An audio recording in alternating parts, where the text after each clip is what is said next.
واشهد ان لا اله الا الله وحده لا شريك له واشهد ان محمدا عبده ورسوله اما بعد فان خير الحديث كتاب الله وخير الهدي هدي محمد صلى الله عليه وسلم وشر الامور محدثاتها وكل محدثة بدعة وكل بدعة ضلالة وكل ضلالة في النار. قال الله تبارك وتعالى في كلامه المجيد والفرقان الحميد. اعوذ بالله السميع العليم من الشيطان الرجيم. بسم الله الرحمن الرحيم.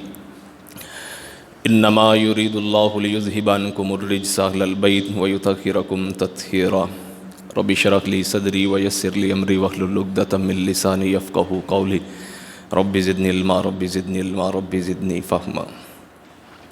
ہر قسم کی حمد و ثنا عظمت و کبریائی اللہ وحدہ لا شریک کی ذات کے لیے ہے. درود و سلام سید الاولین والآخرین امام الانبیاء والمرسلین حضرت محمد مصطفیٰ صلی اللہ علیہ وآلہ وسلم کی ذات اقدس پر، اللہ کی کروڑ کروڑ رحمتیں ہوں اہل بیت اطہار پر، صحابہ کرام پر، تابعین اعظام پر، محدثین کرام پر، اولیاء اعظام پر اور ان علماء کرام پر جنہوں نے اللہ کے پیغام کو اللہ کے بندوں تک پہنچانے کا حق ادا کیا. حضرات گرامی قدر، پچھلے خطبہ جمعۃ المبارک میں حضرت علی المرتضیٰ رضی اللہ تعالیٰ عنہ کی سیرت کے حوالے سے میں نے کہا تھا کہ انشاءاللہ گفتگو کروں گا. حضرات گرامی قدر، حضرت علی المرتضیٰ رضی اللہ تعالیٰ عنہ حضور کے وہ صحابی ہیں کہ جن کی تربیت، جن کی پرورش آغوش نبوت ہی میں ہوئی ہے. یہ واحد اعزاز ہے جو سیدنا علی المرتضیٰ کے حصے میں آیا، باقی کسی اور کے حصے میں نہیں آیا.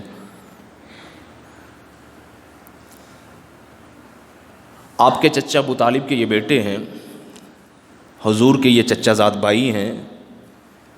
علی المرتضیٰ کے دادا اور حضور کے دادا ایک ہی ہیں. خاندان بنی ہاشم کے یہ چشم و چراغ سیدنا علی المرتضیٰ بڑی شان والے، بڑے مقام والے، بڑے مرتبے والے. اس کا اندازہ اس بات سے لگائیے گا کہ حضور نبی کریم صلی اللہ علیہ وآلہ وسلم نے اپنی چہیتی بیٹی سیدہ فاطمہ کہ جن کو حضور نے فرمایا سیدۃ النساء اہل الجنہ، جنتی عورتوں کی سردار ہیں، وہ فاطمہ کہ جن سے نکاح کرنے کے لیے خاندان بنی ہاشم، خاندان قریش کے کئی لوگ متمنی تھے، اس بات کی دل میں تمنا رکھتے تھے، خواہش رکھتے تھے کہ کاش حضور کی اس دختر سے، حضور کی اس بیٹی سے ہمارا نکاح ہو. اور حضور کے سامنے کئی ایک صحابہ نے اس بات کا اظہار بھی فرمایا تھا، لیکن حضور نبی کریم صلی اللہ علیہ وآلہ وسلم نے اپنی اس چہیتی بیٹی کے لیے منتخب فرمایا تو سیدنا علی المرتضیٰ رضی اللہ تعالیٰ عنہ کو منتخب فرمایا.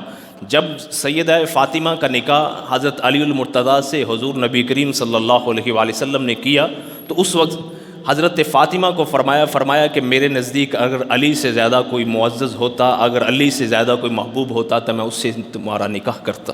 تو اس بات سے اندازہ ہوتا ہے کہ حضرت علی المرتضیٰ رضی اللہ تعالیٰ عنہ کا حضور کے نزدیک، حضور کے ہاں کتنا مقام تھا، کتنا مرتبہ تھا اور کتنی فضیلت تھی. حضور نبی کریم صلی اللہ علیہ وآلہ وسلم کو ایک دفعہ ایک صحابیہ نے 2 پرندے بنے ہوئے ہدیہ کے طور پر بھیجے. حضور نبی کریم صلی اللہ علیہ وآلہ وسلم کے سامنے وہ پرندے بنے ہوئے پڑے ہوئے ہیں. یاد رکھیے گا کہ حضور صدقہ قبول نہیں کرتے تھے. حضور کے لیے اور حضور کی آل کے لیے صدقہ جائز نہیں تھا، لیکن حضور ہدیہ جو ہوتا تھا، تحفہ جو ہوتا تھا، اس کو ضرور قبول کیا کرتے تھے. اور ایسا حضور کی زندگی مبارکہ میں ایک مرتبہ بھی نہیں ملتا کہ کسی نے کوئی ادنا سی ادنا چیز بھی حضور کو تحفتاً دی ہو تو حضور کے چہرہ مبارک پہ کوئی ناگواری کے اثرات آئے ہوں یا حضور نے اس کو رد کر دیا ہو، واپس کر دیا ہو. حضور کی بارگاہ میں کوئی بھی ہدیہ، کوئی بھی تحفہ لے کر آتا تھا، حضور اس کو خوش دلی کے ساتھ قبول فرمایا کرتے تھے.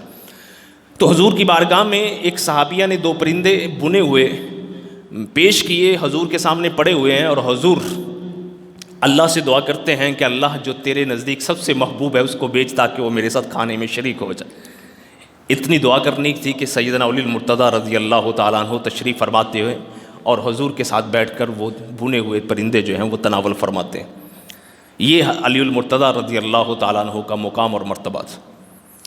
حضور کی خلوت میں، حضور کے خصوصی اوقات میں کسی اور صحابی کو اجازت نہیں تھی آنے کی سوائے علی المرتضیٰ رضی اللہ تعالیٰ عنہ کو۔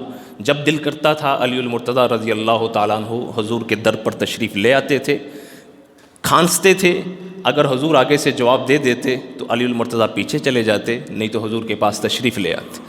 یہ علی المرتضیٰ رضی اللہ تعالیٰ عنہ کا مقام ہے۔ یہاں ایک مسئلہ سمجھ لیجئے گا، ہمارے ہاں یہی مشہور ہے کہ صدیق اکبر رضی اللہ تعالیٰ عنہ پہلے مرد ہیں جو مسلمان ہوئے، جنہوں نے کلمہ طیبہ پڑھا۔ حالانکہ اس میں ذرا تفصیل ہے۔ علی المرتضیٰ رضی اللہ تعالیٰ عنہ کے بارے میں سیرت نگاروں نے لکھا ہے کہ سب سے پہلے حضرت خدیجہ کے بعد حضور پر ایمان لانے والے علی المرتضیٰ رضی اللہ تعالیٰ عنہ ہیں۔ چونکہ ہم اہل سنت کے نزدیک سب صحابہ کا ادب، احترام، عزت، مقام اور مرتبہ اور شرف ہے، ہم سب کی یکساں تعظیم کرتے ہیں، اس لیے ہم نے اس بحث کو ختم کرنے کے لیے، آپ نے چھوٹے ہوتے نصاب کی کتابوں میں یہ پڑھا ہوگا کہ عورتوں میں سب سے پہلے اسلام قبول کیا سیدہ خدیجہ الکبریٰ نے، مردوں میں بڑوں میں اسلام قبول کیا سب سے پہلے ابو بکر صدیق نے، بچوں میں سب سے پہلے اسلام قبول کیا علی المرتضیٰ نے۔ یہ جو تفصیل ہماری نصاب کی کتابوں میں ملتی ہے، اس لڑائی اور جھگڑے کو ختم کرنے کے لیے جو ایک مکتبہ فکر نے خصوصی طور پر حضرت علی کی شان میں غلو کرتے ہوئے ہمارے درمیان برپا کی تھی، اس نزاع کو ختم کرنے کے لیے تاکہ لامحالہ کسی کی شان میں کوئی کمی واقع نہ ہو، تو ہم نے یہ حل نکالا کہ عورتوں میں سب سے پہلے حضرت خدیجہ نے، مردوں میں بڑوں میں سب سے پہلے ابو بکر نے، اور بچوں میں سب سے پہلے علی المرتضیٰ رضی اللہ تعالیٰ عنہ نے اسلام قبول کیا۔ اس کی تفصیل یہ تو کئی ایک سیرت نگاروں نے لکھا ہے کہ سب سے پہلے حضرت خدیجہ کے بعد جس نے حضور کے ہاتھ پر اسلام قبول کیا تھا وہ علی المرتضیٰ رضی اللہ تعالیٰ عنہ ہیں۔ بہرحال حضرت علی المرتضیٰ رضی اللہ تعالیٰ عنہ نے آغوش نبوت ہی میں پرورش پائی، حضور ہی نے حضرت علی المرتضیٰ کی تربیت فرمائی۔ ابتدائی دن ہیں اسلام کے، چھپ چھپا کر حضور نبی کریم اور علی المرتضیٰ ایک گھاٹی کے اندر نماز ادا کر رہے ہیں کہ سیدنا ابو طالب کا وہاں سے گزر ہوتا ہے، پوچھتے ہیں بھتیجے یہ کون سا دین ہے؟ کہا چچا جان اللہ نے مجھ کو نبی منتخب فرمایا ہے، یہ نماز ہے۔ حضرت ابو طالب نے فرمایا بالکل ٹھیک ہے، آپ پڑھتے رہیے بے فکر ہو کر۔ تو اس سے ایک روایت ملتی ہے کہ حضرت علی المرتضیٰ نے فرمایا کہ سب سے پہلے میں نے نماز ادا کی ہے، مجھ سے قبل کسی نے نماز ادا نہیں کی، یعنی صحابہ کرام میں۔ تو اس سے ثابت ہوتا ہے کہ علی المرتضیٰ رضی اللہ تعالیٰ عنہ وہ پہلی شخصیت ہیں جنہوں نے حضور کے ہاتھ پہ کلمہ طیبہ کا اقرار کرتے ہوئے اسلام کو قبول کیا تھا۔ بہت مقام ہے، بہت شرف ہے حضرت علی المرتضیٰ رضی اللہ تعالیٰ عنہ کا۔ اللہ اکبر۔ پچھلے جمعے میں نے اشارتاً عرض کی تھی بات کہ حضور غزوہ تبوک پہ تشریف لے گئے، پیچھے اپنے اہل و عیال میں قائم مقام بنا کر علی المرتضیٰ کو چھوڑ کر گئے۔ منافقین نے طنز کیا کہ اگر اس قابل ہوتے تو حضور ساتھ کیوں نہ لے کر جاتے؟ علی المرتضیٰ پیچھے تشریف لے گئے، مقام جرف پہ پہنچ کر حضور سے جا ملتے ہیں۔ حضور نے فرمایا علی میں نے تمہیں پیچھے چھوڑ کر آیا تھا، تم یہاں چلے آئے۔ علی المرتضیٰ نے حقیقت بیان کی کہ یا رسول اللہ یہ مسئلہ ہے۔ منافقین طعنہ دیتے ہیں۔ حضور نبی کریم صلی اللہ علیہ وآلہ وسلم نے تب ارشاد فرمایا تھا اما ترضیٰ ان تکون منی بمنزلۃ موسیٰ من ہارون من موسیٰ، کہ علی تم اس بات پہ راضی نہیں ہو جو نسبت ہارون اور موسیٰ کی ہے وہی نسبت تمہاری اور میری ہو۔ اس کی ذرا میں وضاحت کر دیتا ہوں کہ جو ہارون اور موسیٰ کی نسبت ہے وہی نسبت میری اور تمہاری ہے، کیا تم اس پہ راضی نہیں ہوتے ہو؟ اللہ اکبر۔ ہارون اور موسیٰ کی نسبت کیا ہے؟ علیہم السلام، اللہ کے دونوں نبی ہیں۔ اللہ نے منتخب فرمایا حضرت موسیٰ کو کہ موسیٰ میں نے تمہیں اپنی رسالت اور اپنے کلام سے شرف عطا فرمایا ہے، تم کو نبی بنا رہا ہوں۔ کلیم اللہ کا لقب حضرت موسیٰ کو اس لیے عطا ہوا کہ اللہ نے خصوصیت کے ساتھ قرآن مجید میں فرمایا کہ میں تمہیں اپنے کلام کے ساتھ۔ حضرت موسیٰ نے آگے کیا فرمایا؟ سورہ طٰہٰ میں یہ سارا قصہ موجود ہے۔ حضرت موسیٰ نے آگے اللہ سے دعائیں شروع کر دی، رب اشرح لی صدری۔ اللہ نے فرمایا اذهب الی فرعون انہ طغیٰ، بڑا سرکش فرعون ہے اس کے پاس جاؤ۔ دعوت دو۔ آگے موسیٰ علیہ السلام دعا شروع کر دیتے ہیں، رب اشرح لی صدری ویسر لی امری واحلل عقدۃ من لسانی یفقہوا قولی واجعل لی وزیرا من اہلی ہارون اخی اشدد بہ ازری واشرکہ فی امری کی نسبحک کثیرا ونذکرک کثیرا۔ یہ ساری دعائیں ہیں حضرت موسیٰ کی۔ اللہ نے نبی بنایا تو اللہ سے دعا کر دی شروع کہ اللہ میرے بھائی ہارون کو بھی میرے اس کار نبوت میں شامل کر دے، اشدد بہ ازری، اس کے ساتھ مجھ کو تقویت عطا فرما، اس کے ساتھ مجھ کو مضبوط فرما۔ یہ حضرت ہارون اور حضرت موسیٰ کی آپس میں ایک نسبت ہے کہ حضرت موسیٰ کے ساتھ نبوت میں وہ شریک ہوئے حضرت موسیٰ کی دعا پہ، اور حضرت موسیٰ نے خصوصیت کے ساتھ کہا کہ اللہ ہارون کے ذریعے مجھ کو تقویت پہنچا، مجھ کو مضبوط فرما۔ یہی نسبت حضرت علی المرتضیٰ اور حضور کی ہے کہ اللہ رب العزت نے حضور کا مددگار، حضور کا حمایتی، حضور کو مضبوط کیا سیدنا علی الکرم اللہ وجہہ کے ساتھ، لیکن ایک نسبت وہ نہیں ہو سکی اس لیے کہ حضور کے بعد کوئی دوسرا نبی نہیں۔ اگر نبی ہونا ہوتا تو علی المرتضیٰ حضور کے جانشین ضرور ہوتے اس نسبت کی بنیاد پر۔ تو اس لیے حضرت ہارون اور حضرت موسیٰ کی جو نسبت ہے وہی نسبت حضرت علی المرتضیٰ اور حضور نبی کریم صلی اللہ علیہ وآلہ وسلم۔ کس طرح تقویت دی اللہ نے حضرت محمد صلی اللہ علیہ وآلہ وسلم کو حضرت علی کے ساتھ؟ آپ نے بچپن میں پڑھا ہے کہ خاندان بنی ہاشم کے 45 افراد کو جمع کر کے حضور نبی کریم صلی اللہ علیہ وآلہ وسلم نے ان کے سامنے اپنا مدعا بیان کیا، اپنا مدعا بیان کرتے ہوئے فرمایا کہ اللہ نے مجھ کو اپنا نبی منتخب فرمایا ہے، کون میری حمایت کرتا ہے؟ 3 مرتبہ فرمایا، تینوں مرتبہ یہ بچہ اٹھ کر کہتا ہے اگرچہ میری ٹانگیں کمزور ہیں، ٹانگیں ایک بیماری سے کمزور نہیں تھی، مطلب میں ابھی بچہ ہوں، کمزور ہوں، اگرچہ میری ٹانگیں کمزور ہیں میں اس کام میں آپ کا ساتھ دوں گا۔ تینوں مرتبہ حضور نبی کریم صلی اللہ علیہ وآلہ وسلم کو اپنی حمایت کا یقین دلایا تو علی المرتضیٰ رضی اللہ تعالی عنہ، یہ علی المرتضیٰ ہے۔ کون علی المرتضیٰ؟ کہ جن کے والد بزرگوار نے حضور نبی کریم صلی اللہ علیہ وآلہ وسلم کو پالا پوسا، آپ کی خدمت کی، آپ کی حمایت کی۔ حمایت کے لفظ سے یاد آ گیا، حضور کی حمایت کی۔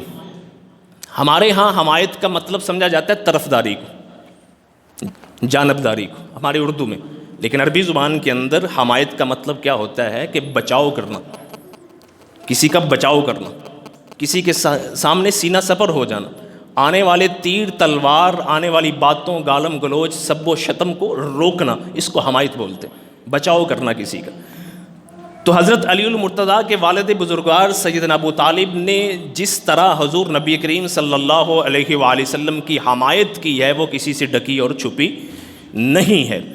اگرچہ حضور کے پورے خاندان بنی ہاشم نے حضور کی ہر طرح ہر لحاظ سے امداد بھی کی اور حضور کی حمایت بھی کی، لیکن جو سیدنا ابو طالب نے کی وہ کسی اور نے نہیں کی۔ پورا قریش کے سردار اکٹھے ہو کر 2 مرتبہ حضرت ابو طالب کے پاس آتے ہیں کہ یہ لڑکا ہے، اس کا نام عمارہ تھا، ولید بن مغیرہ کا بیٹا تھا، یہ رکھ لو، اس کے عوض اس کو ہمارے حوالے کر دو، یہ تمہاری خدمت کرتا ہے، یہ تمہارے بڑھاپے کا سامان کرتا ہے، اس کو رکھ لو، اس نوجوان کو ہمیں دے دو۔ ابو طالب کہنے لگے کیسے انصاف کی بات کرتے ہو کہ اپنا بیٹا میں تمہارے حوالے کر دوں کہ تم اسے قتل کر دو، اور کسی کا بیٹا مجھے دے رہے ہو کہ میں اس کو کھلاؤ پلاؤں، یہ کیسے انصاف کی بات؟ بہرحال ابو طالب نے اس وقت حضور نبی کریم صلی اللہ علیہ وآلہ وسلم کو کہا تھا واللہ لن یصلوا الیک بجمعہم حتی اوسد فی التراب، میں جب تک مٹی میں مٹی نہ ہو جاؤں تب تک یہ تمہارا بال بھی بیکا نہیں کر سکتے۔ جو اللہ نے حکم دیا ہے، جو اللہ نے تم کو ذمہ داری دی ہے، کھل کر بیان کیجیے۔ یہ ابو طالب ہیں کہ جن کے فرزند علی المرتضیٰ تھے، تو وہ کس طرح حضور کے حمایتی نہ ہوتے، وہ کس طرح حضور کے مددگار نہ ہوتے، وہ کس طرح حضور کو تقویت نہ دیتے۔ اللہ اکبر۔ علی المرتضیٰ وہ شخصیت ہیں، میں ان کی سیرت کے ایک ایک حصے پہ گفتگو شروع کر دوں تو کئی جمعے گزر جائیں۔ ان کی سخاوت، ان کی شجاعت، ان کا علم، ان کا حلم، کس بات پہ میں گفتگو شروع کر دوں؟ بہرحال میں اسی خطبے میں کلوز کروں گا اس گفتگو کو۔ اللہ اکبر، خیبر کا موقع ہے، خیبر کا موقع ہے کہ حضور نبی کریم صلی اللہ علیہ وآلہ وسلم نے مختلف صحابہ کو علم دے کر بھیجا، لیکن وہ قلعہ فتح نہیں ہو رہا جس میں مرحب تھا۔ کئی قلعے تھے مرحب اس کے خیبر کے، باقی چھوٹے چھوٹے قلعے جو تھے وہ فتح ہو چکے تھے، لیکن ایک قلعہ بھی باقی تھا۔ حضرت ابوبکر صدیق گئے، واپس پلٹ آئے، حضرت عمر گئے، واپس آ گئے، قلعہ فتح نہیں ہو۔ حضور نبی کریم صلی اللہ علیہ وآلہ وسلم نے اس موقع پہ ارشاد فرمایا، آپ نے فرمایا کہ کل صبح میں اس شخص کو علم عطا کروں گا کہ جس کے ہاتھ پہ اللہ رب العزت نے فتح لکھی۔ اب ذرا توجہ سے اس کو سننا ہے۔ فرمایا کہ صبح میں اس کے حوالے علم کروں گا کہ جس کے ہاتھ پہ اللہ رب العزت نے فتح کو رکھا ہے۔ لیکن اس سے پہلے ایک بات کہی حضور نبی کریم صلی اللہ علیہ وسلم نے، فرمایا جو اللہ اور اس کے رسول سے محبت رکھتا ہے اور جس سے اللہ اور اس کے رسول محبت رکھتے ہیں میں اس کو علم عطا کروں گا۔ صحابہ فرماتے ہیں کہ رات سب نے اس امید سے گزاری، ہو سکتا ہے صبح علم مجھے ملے۔ خود عمر فاروق رضی اللہ تعالیٰ عنہ بیان فرماتے ہیں کہ اس سے قبل مجھ کو آج تک کبھی کسی عہدے کی تمنا نہیں ہوئی، لیکن اس رات مجھ کو بھی یہ تمنا تھی، ہو سکتا ہے صبح علم مجھ کو عطا کیا جائے۔ اتنی بڑی بشارت کہ میں صبح علم اس کو عطا کروں گا جو اللہ اور اس سے رسول سے محبت رکھتا ہے اور جس سے اللہ اور اس کے رسول محبت رکھتے ہیں اور جس کے ہاتھ پہ اللہ نے فتح لکھی ہوئی ہے۔ یہ کوئی چھوٹا اعزاز نہیں تھا۔ صبح ہوئی، صحابہ بارگاہ رسالت میں جمع ہوئے اسی امید کے ساتھ، ہو سکتا ہے علم ہمیں ملے گا، علم ہمیں عطا ہوگا۔ اللہ اکبر۔ فرمایا کیا وجہ ہے کہ میں علی کو نہیں دیکھ رہا؟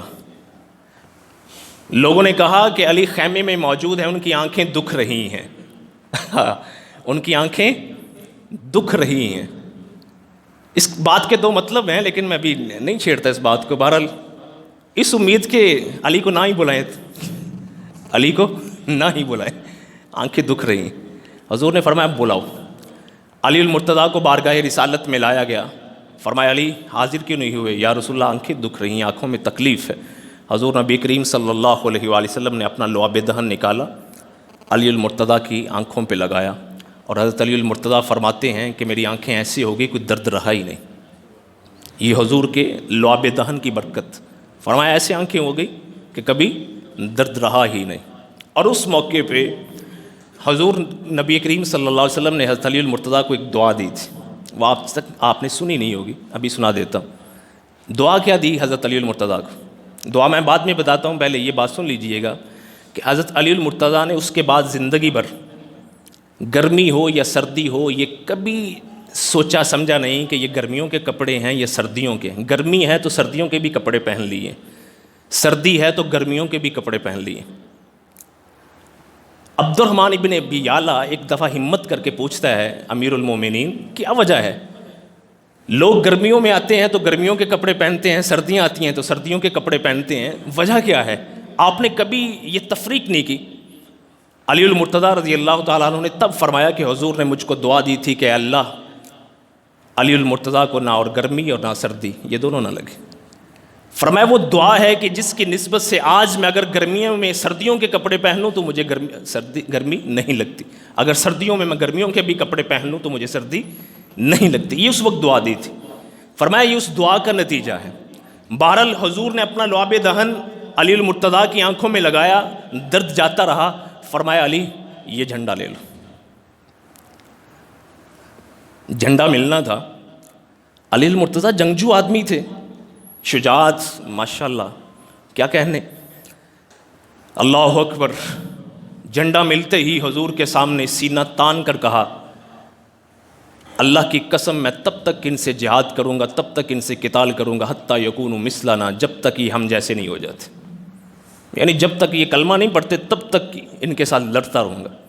جب حضور نے علی المرتضیٰ رضی اللہ تعالیٰ عنہ کی زبان سے یہ الفاظ سنے، فرمایا انفذ علی رسلک، علی ذرا آرام سے، علی آرام سے جاؤ ان کے پاس، ان کو اسلام کی دعوت دو، یاد رکھو کہ اگر ایک شخص نے بھی تمہارے ہاتھ پہ اسلام قبول کر لیا تو تمہارے لیے سرخ اونٹوں سے بہتر۔ علی المرتضیٰ وہ جھنڈا حضور سے لیتے ہیں، خیبر کی طرف نکل پڑتے ہیں۔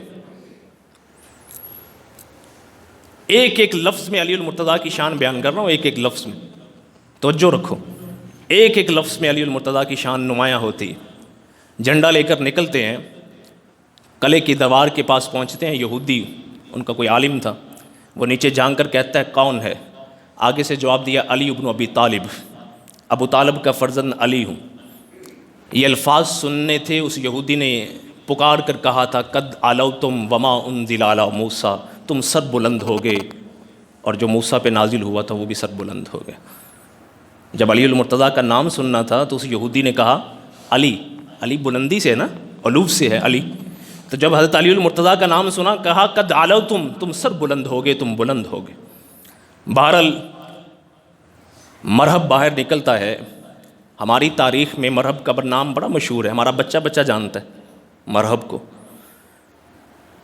مرحب باہر نکل کر بڑے فخری انداز میں شعر پڑھتا ہے، اور مرحب صرف نام کی حد تک بہادر نہیں تھا بلکہ حقیقی طور پر وہ اتنا بہادر شخص تھا کہ اس کے مقابلے میں عرب کا کوئی شخص میدان میں آنا نہیں چاہتا تھا، کنی کتراتے تھے لوگ۔ اللہ اکبر۔ عامر بن ابی اقوا، یہ صحابی رسول ہیں، یہ اس کے مقابلے کے لیے نکلتے ہیں، تلوار چھوٹی تھی، وار کیا، مرحب پیچھے ہو گیا، انہی کی تلوار کی ضرب انہی کو لگی اور وہ شہید ہو گئے۔ جب یہ دیکھا تو ذرا اور پھولا اور پکار کر کہتا ہے قد علمت خیبر انی مرحب شاہ کی صلاحی بطل مجرب اذ الحروب تقبل تلہب، کہا خیبر جانتا ہے کہ میرا نام مرحب ہے، مجھ جیسا تجربہ کار بہادر کوئی بھی نہیں ہے، جب جنگ اپنے عروج پر پہنچتی ہے تو میں آگ نکالتا ہوں، چنگاریاں اڑاتا ہوں، میں آگ کے ساتھ جنگ کے ساتھ کھیلتا ہوں۔ یعنی یہ فخری انداز میں جب اس نے یہ کہا تو علی المرتضیٰ میدان میں نکلے۔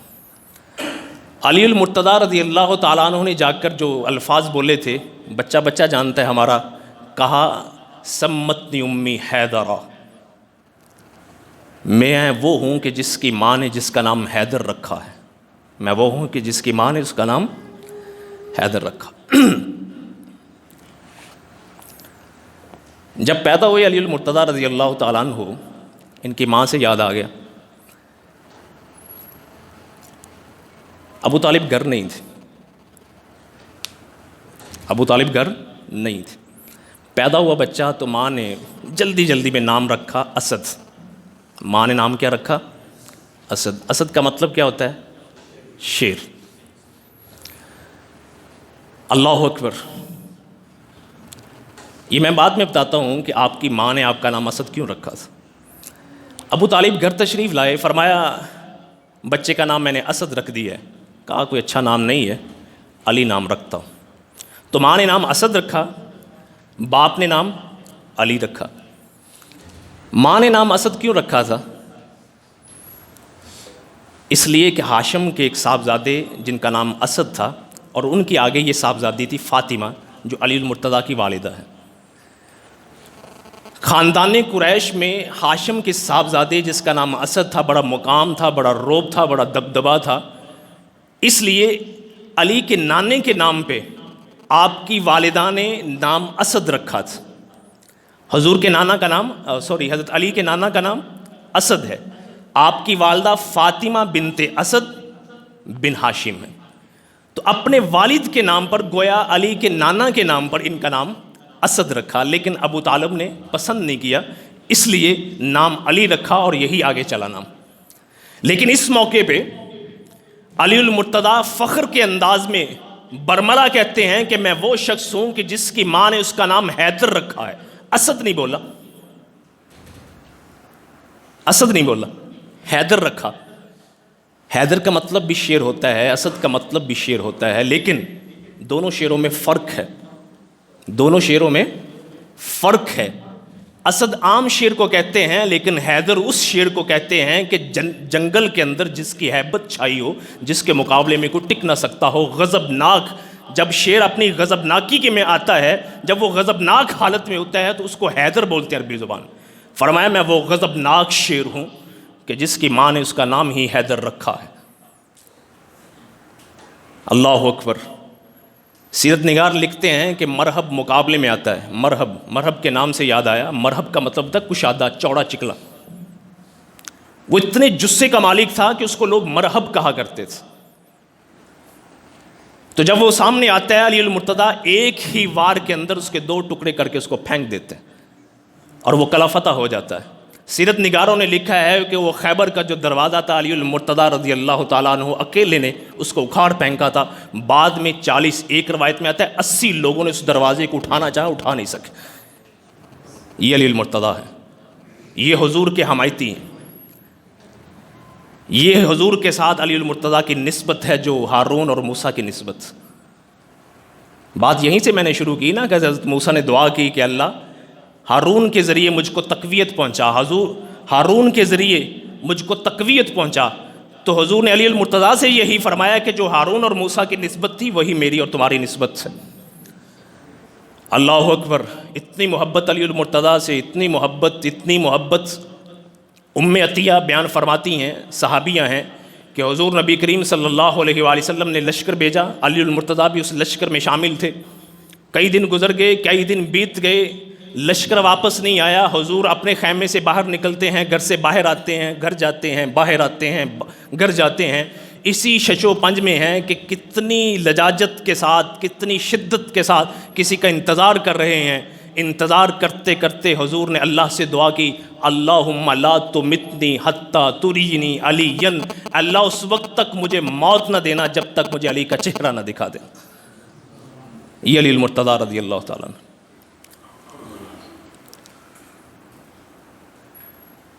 حضرت ابو طالب نے جو حضور کی خدمت کی, جو کفالت کی, یہ سب کو معلوم ہے, کسی سے کوئی ڈھکا چھپا نہیں ہے. شاید پچھلے سال میں نے بیان کیا تھا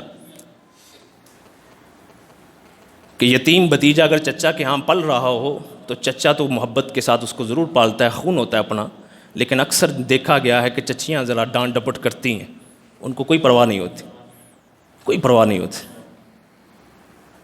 لیکن علی المرتضیٰ کی والدہ محترمہ کوئی عام چچی نہیں تھی, کوئی عام چچی نہیں تھی کہ جس کے گھر میں ایک بھتیجا پل رہا ہو اور وہ باتوں باتوں میں اس کو احساس دلائے کہ تم یتیمی کی حالت میں ہمارے ہاں پل رہے ہو. نہ, جب یہ خاتون فاطمہ بنت اسد بن ہاشم فوت ہوئیں, حضور کی چچی علی المرتضیٰ کی والدہ, حضور نے اپنا کرتا اتار کر کفن کے لیے ان کو عطا فرمایا. جب قبر میں لٹانے لگے تو حضور ان کی قبر میں پہلے خود لیٹ گئے. علی المرتضیٰ کی والدہ کی قبر میں حضور پہلے خود لیٹ. جتنا مرضی کوئی سگا ہے, کسی سے کہو کہ ذرا قبر میں لیٹ کر دکھاؤ, دہشت ہے, وحشت ہے قبر کتنی.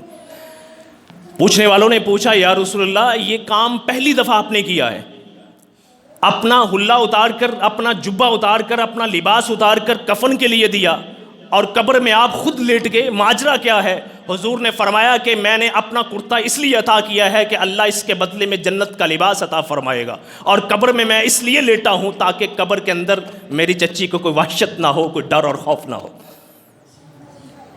یہ علی المرتضیٰ کی والدہ ہیں سیدنا فاطمہ بنت اسد بن ہاشم, اور یہ وہ پہلی ہاشمی خاتون ہیں. یہ بھی ذرا سن لیجیے ان کا اعزاز کیا ہے. یہ وہ پہلی ہاشمی خاتون ہیں کہ جنہوں نے حضور کے ہاتھ پہ اسلام قبول کیا تھا, بنو ہاشم کی پہلی خاتون. گویا علی المرتضیٰ باپ اور ماں دونوں کی طرف سے ہاشمی ہیں,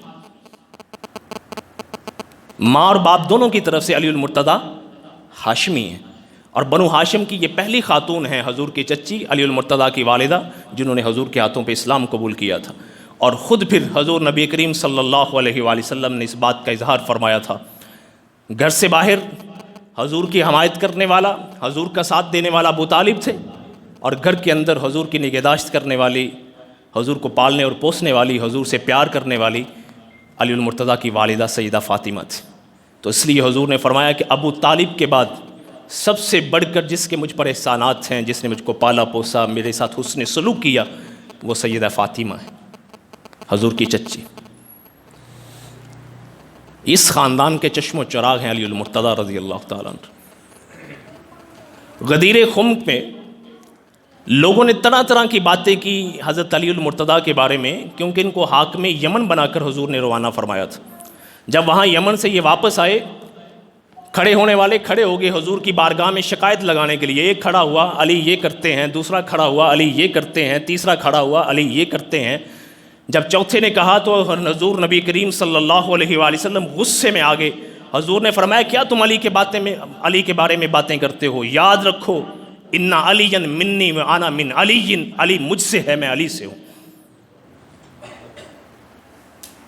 اور غدیر خم کے موقع پہ حضور نے فرما دیا یاد رکھو من کنت مولاہ فعلی مولاہ, جس کا مولا میں ہوں اس کا مولا علی ہے.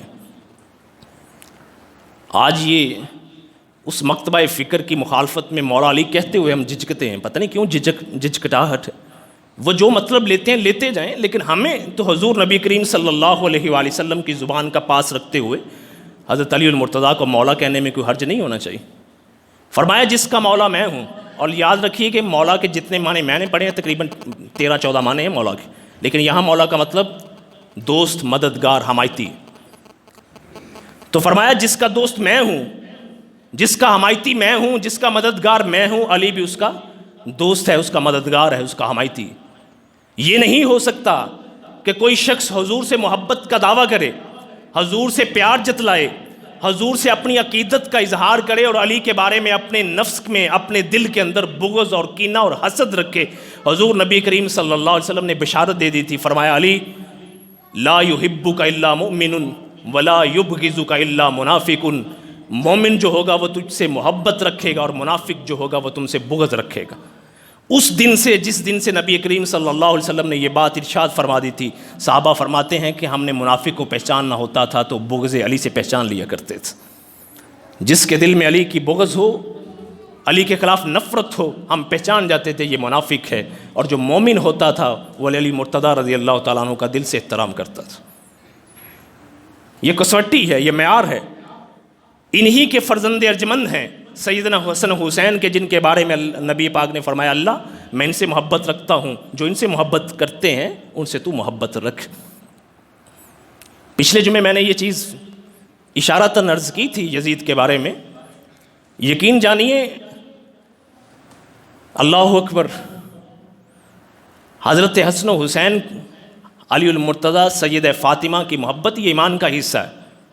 اور جو ان کے خلاف تلوار لے کر نکل آئے, ان کو قتل کر دے, ان کو شہید کر دے, اس کی محبت لاکھ کوشش کریں اس کی دلیلیں دینے کی, کبھی دلیل نہیں دے سکتے. اور مجھے ایک دوست نے کہا, بڑا اس کو شوق ہے پڑھنے کا, ہمارے گاؤں کا, کہتا ہے ٹھیک ہے یزید کے بارے, کربلا کے میدان میں حضرت حسین کی شہادت سے یزید چھوٹ بھی جائے تو وہ جو مدینے پہ اس میں حملہ کیا تھا اس میں نہیں چھوٹتا. میں نے کہا کیا بات کہی ہے جناب, اور خدا کے بندے 100 مدینہ ہو, 100 خانہ کعبہ ہو, حضرت حسین کی حرمت میں نہیں پہنچ سکتا. ہمیں اتنا دکھ مدینہ کی پامالی کا نہیں, ہمیں اتنا دکھ بیت اللہ کے اندر سنگ باری کرنے کا نہیں, جتنا دکھ حضرت حسین کی بے حرمتی کرنے کا. ایک عام مومن کی حرمت کعبۃ اللہ سے زیادہ ہے, حضور کا یہ فرمان ہے. عام مومن کی, یہ تو حضرت حسین ہے, یہ تو خانوادہ نبوی ہے. یہ کس طرح تم بات کرتے ہو کہ وہاں سے چھوٹ جائے یہاں سے نہیں چھوٹتا, یہاں سے ہو سکتا ہے چھوٹ جائے یہاں سے نہیں چھوٹتا. ٹیکنیکلی یزید جو ہے یہ تابی ہے. تابی کی یہی ڈیفینیشن کی جاتی ہے نا کہ جس نے صحابہ کو حالت ایمان میں دیکھا.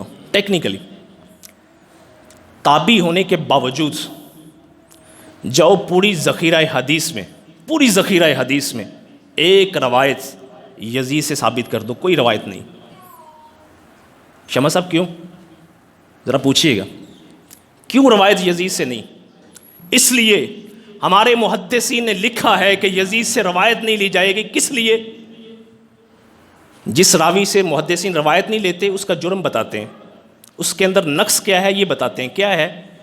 یہ وہم میں مبتلا ہو جاتا تھا, اس کا حافظہ کمزور تھا, یہ جھوٹ بولتا تھا, یہ کرتا تھا, وہ کرتا تھا, یہ کرتا تھا, وہ کرتا تھا. لیکن یزید کا جرم محدثین نے کیا بیان فرمایا؟ فرمایا اس سے روایت اس لیے نہیں لی جا سکتی انہ من قتلۃ الحسین, یہ حسین کے قاتلوں میں.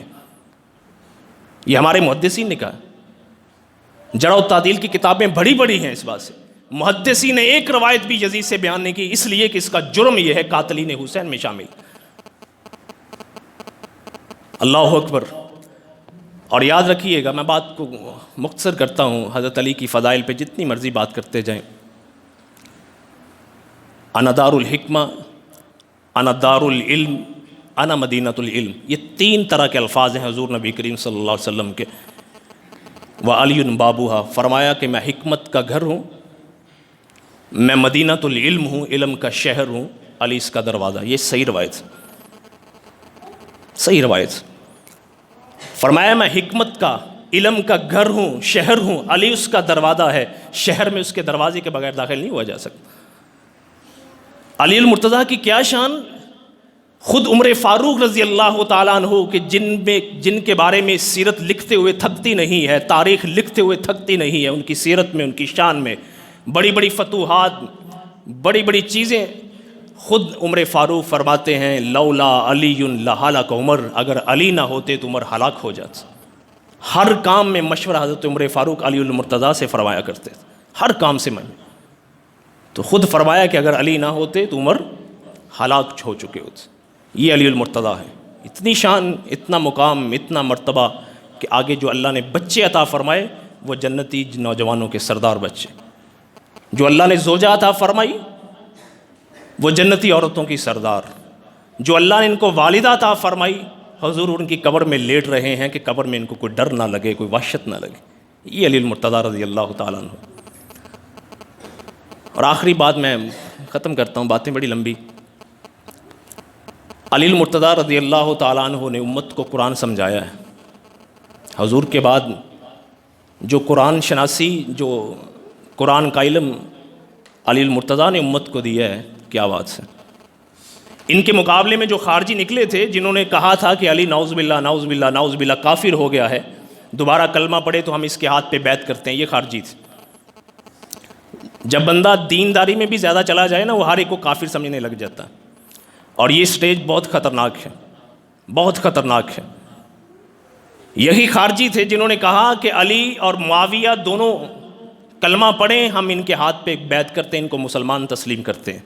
ظالموں کو یہ پتہ نہیں تھا جس گھر سے نبوت شروع ہوئی تھی، جس گھر سے اسلام شروع ہوا تو انہیں کو کافر کہہ رہے ہیں. آگے کہا ان الحکم الا للہ.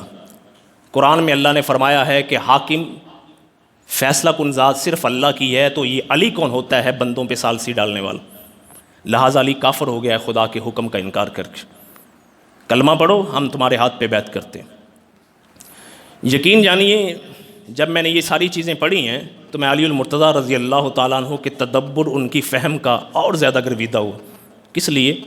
اس لیے خارجی وہ فرقہ تھا جن کا کہنا تھا کہ گناہ کبیرہ کا مرتکب کافر ہوتا ہے، گناہ کبیرہ کا مرتکب کافر ہوتا ہے. جنگ کے اندر پیٹھ دکھا کر بھاگنا یہ اسلام کے اندر کبیرہ گناہوں میں سے ایک گناہ ہے.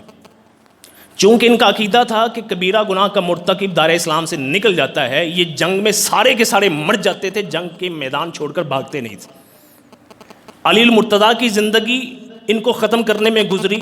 آگے کئی خلفاء کی زندگی اس فرقے کو ختم کرنے کے لیے گزری. یہ جو آج بم باندھ کر مسلمانوں کے ہجوم میں اپنے آپ کو پھاڑ دیتے ہیں، یہ انہی کی نسل میں سے. یہ کہتے ہیں کہ ہم جنتی ہیں سیدھے سیدھے. ان کا سلسلہ نسب وہاں سے شروع ہوا تھا. سیاسی طور پر علی المرتضیٰ چاہتے ان کی بات مانتے ہوئے کلمہ طیبہ کا اقرار کر کے ان کو اپنے ساتھ شامل کر کے اپنے آپ کو اور مضبوط کر سکتے تھے، لیکن علی المرتضیٰ نے یہ نہیں فرمایا کہ میں کس طرح اپنے پچھلے اعمال کو ضائع و تباہ و برباد کر دوں، دوبارہ کلمہ پڑھ کے اپنے آپ کو سمجھوں کہ میں پہلے کافر ہوں. ان کے خلاف جہاد کیا. اور اس وقت یہ بات ارشاد فرمائی تھی علی المرتضیٰ رضی اللہ تعالیٰ عنہ نے، جب آگے سے یہ خارجی کہا کرتے تھے نا ان الحکم الا للہ، ان الحکم الا للہ، تو بڑے سادہ لوگ مسلمان ان کے اس نعرے میں آ جاتے تھے. علی المرتضیٰ نے تب فرمایا تھا کلمۃ حق ارید بہا الباطل، بات تو حق ہے، بات تو سچ ہے، لیکن اس سے مراد باطل ہے، اس سے مراد باطل ہے. تب سے ہمیں پتہ چلا کہ ہر وہ شخص جو آیتیں پڑھ کر سنائے سچا نہیں ہو سکتا، ہر وہ شخص جو حدیثیں پڑھ کر سنائے سچا نہیں ہو سکتا. سچا وہی ہو سکتا ہے جو اللہ اور اس کے رسول کے احکامات کے تابع ہو، جو صحابہ کرام رضوان اللہ مجمعین کی سنت پر عمل پیرا ہو، جو سنت سے ہٹ کر، صحابہ سے ہٹ کر قرآن کا کوئی اور مطلب لے گا. ہم معاذ اللہ یہ نہیں کہیں گے کہ قرآن جھوٹا ہے، ہم کہیں گے یہ شخص جھوٹا ہے اگرچہ قرآن کی آیتیں کیوں نہیں پڑھ رہا. یہ نقطہ علی المرتضیٰ نے امت کو سمجھایا تھا۔ بہرحال علی المرتضیٰ رضی اللہ تعالیٰ عنہ 40 ہجری میں رمضان المبارک کو ان کی شہادت ہوئی۔ اسی خارجی فرقے کے ایک شخص نے، انہوں نے آپس میں طے کیا کہ ان کی وجہ سے امت میں قتل و غارت ہوئی ہے، لڑائیاں ہوئی ہیں، لہٰذا ان کا ہی صفایا کیا جائے۔ خیر علی المرتضیٰ رضی اللہ تعالیٰ عنہ کو 20 رمضان اور کچھ نے کہا ہے 17 رمضان المبارک 40 ہجری میں مسجد میں شہید کیا گیا تھا، ان پہ وار کیے گئے تھے۔ علی المرتضیٰ کی شخصیت وہ ہے کہ جن کے بارے میں یہ روایت ملتی ہیں، اگر جس میں اختلاف ہے لیکن یہ روایت میں ضرور ملتی ہے کہ ان کی ولادت خانہ کعبہ کے اندر ہوئی تھی اور ان کی شہادت مسجد کے اندر ہوئی تھی۔ جو آیا خانہ کعبہ میں گیا مسجد سے، اس کی شان کے کیا کہنے۔ اقول قولی ھذا استغفر اللہ لی ولکم۔